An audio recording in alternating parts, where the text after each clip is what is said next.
বিশ্বাস আর অবিশ্বাসের দ্বন্দ্বে যখন সাধারণ মানুষ ভুগছে, তখন আমরা কুতুববাগ দরবার শরীফের পীর সাহেবের মুখোমুখি হলে তার জবাব ছিল এমনটাই। একুশে টেলিভিশনের সাংবাদিক তানভীর এসেছিল এবং আপনার এই দরবার শরীফে আপনার সাথে দেখা করতে এসে তার ক্যামেরা থেকে ক্যাসেট তুলে রেখে দেওয়া হয়েছে এবং তার ক্যামেরাম্যানকে লাঞ্ছিত করা হয়েছে। না, লাঞ্ছিত করছে এই কথা আমি শুনি না, তবে ক্যাসেট রাখছে এরা বলে, এটা আমি শুনছি। বলা হচ্ছে যে আপনার প্রচুর শক্তিধর এবং প্রভাবশালী মানুষের সাথে পরিচয় আছে, যার সুবাদে আপনি অনেক রকমের অবৈধ সুযোগ নিচ্ছেন।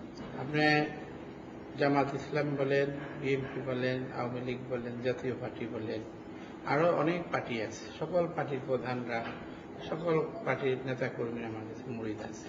তো আমি তাদেরকে যে প্রভাব খাটিয়ে এরকম কোনো কথা, এরকম কিছু দেখাইতে পারবেন না। যেমন সামনের পার্কের কথা বলা হচ্ছে, ওরস শরীফে আপনি 3 দিনের পারমিশন নিয়ে প্রায় 1 মিনিট ব্যবহার করেছেন। এখানে তো আমাদের পারমিশন দিচ্ছে, যেহেতু এটা সাজসজ্জা করাইতে হবে, মানুষ বসবে, প্যান্ডেল করতে হবে, গেট করতে হবে, 15-20 দিন আগে, 1 মাস আগে সময় লাগবে না। আপনি যে বাড়িটাতে আছেন, এই বাড়িটা রাজুক থেকে অনুমোদিত 6 তলা ভবন পর্যন্ত, কিন্তু আপনি নির্মাণ করেছেন 10 তলা পর্যন্ত।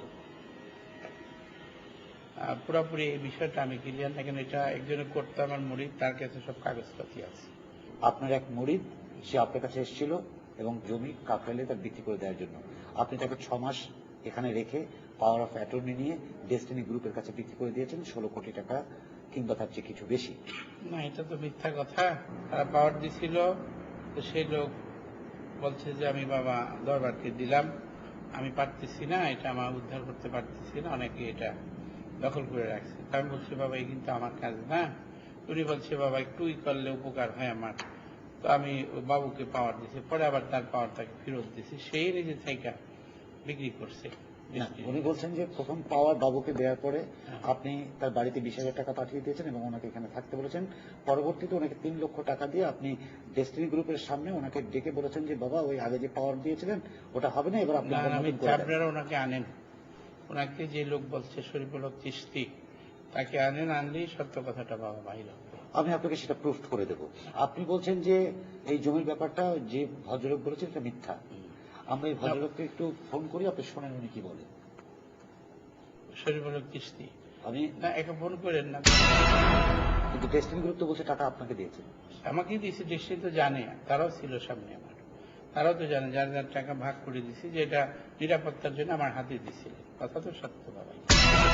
আপনার নারায়ণগঞ্জে যেখানে আপনার গ্রামের বাড়ি, সেখানে আপনার প্রচুর সম্পত্তি রয়েছে এবং সেখানে রেলেরও কিছু সম্পত্তি আপনি দখল করেছেন। দখলের তো কোনো কথা নেই, এখানে লিজে আছি আমরা। বলা হচ্ছে যে আপনি ওরস শরীফের সময় যে উট এবং গরুগুলো এখানে আসে সেগুলো শোডাউন করার জন্য আনা হয়, কারণ এবছর শোডাউন সবই যে খাওয়াই দিতে হবে, কি আমার কোনো মানুষকে দিতে হবে কিনা বলে। বলা হয় যে আপনার এখানে যারা মুরিদ হতে আসেন তাদের জন্য কিছু নিয়ম আপনি বেঁধে দেন। না, এটা যেমন খালি হাতে আপনার কাছে আসা যাবে না। না, এই কথা কি কোনো জায়গায় আছে কিনা, লেখা আছে কিনা বাবা? এটা লেখা আছে মুরিদের আদব। হ্যাঁ, ও বইতে লেখা থাকতে পারে, ওজিফাতে জি, পীরের কাছে আসলে খালি হাতে আসা কি জানি একটা যাবে না, যাবে না, কি আছে আদবের জন্য কিছু কথা বলা আছে। আমি আপনাকে দেখাই। আদাবল মুরিদ বলা হচ্ছে মুরিদকে অবশ্যই পীরের উপর পরিপূর্ণ আস্থাশীল হতে হবে, পীরের নির্দেশ যথাযথ পালন করতে হবে, পীরের কোনো কাজে সন্দেহ করিবে না।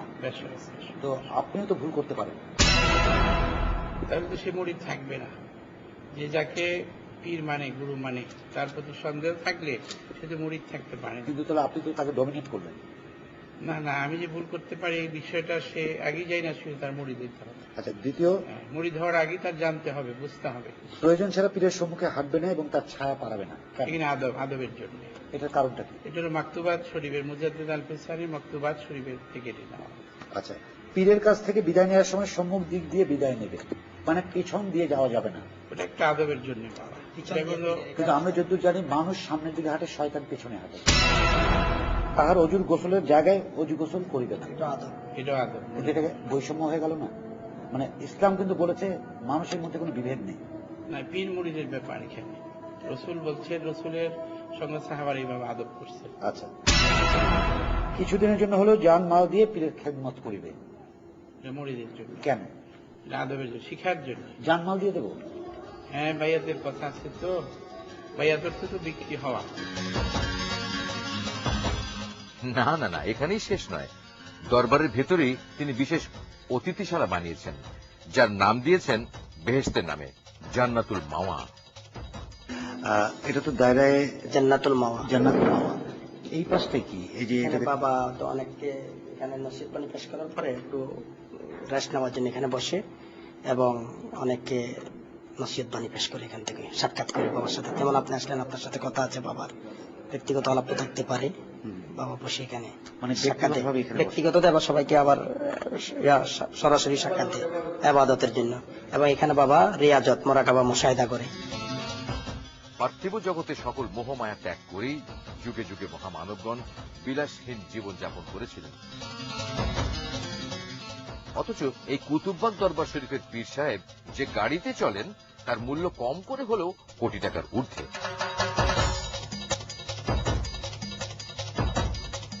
ধর্মের নামে ব্যবসা আর কতদিন চালাবেন কুতুববাগ দেওয়ানের মতো ভণ্ড পীরেরা? ভণ্ডামির আশ্রয়ে রাতারাতি আঙুল ফুলে কলা গাছ হচ্ছেন তারা, আর নিঃস্ব হচ্ছেন ধর্মান্ধ ভক্তরা। যার বিশ্বাস তার কাছে, কারো বিশ্বাসের মূলে আঘাত করা কিংবা কাউকে ছোট করবার জন্য নয়, প্রকৃত সত্যকে সবার সামনে তুলে ধরবার জন্যই আমাদের ছিল এই প্রচেষ্টা। যদি কেউ কষ্ট পেয়ে থাকেন আমাদের ক্ষমা করবেন। আমরা করজোরে ক্ষমা চেয়ে নিচ্ছি। আমাদের কাছে সহস্র আবেদন আসে, অভিযোগ আসে,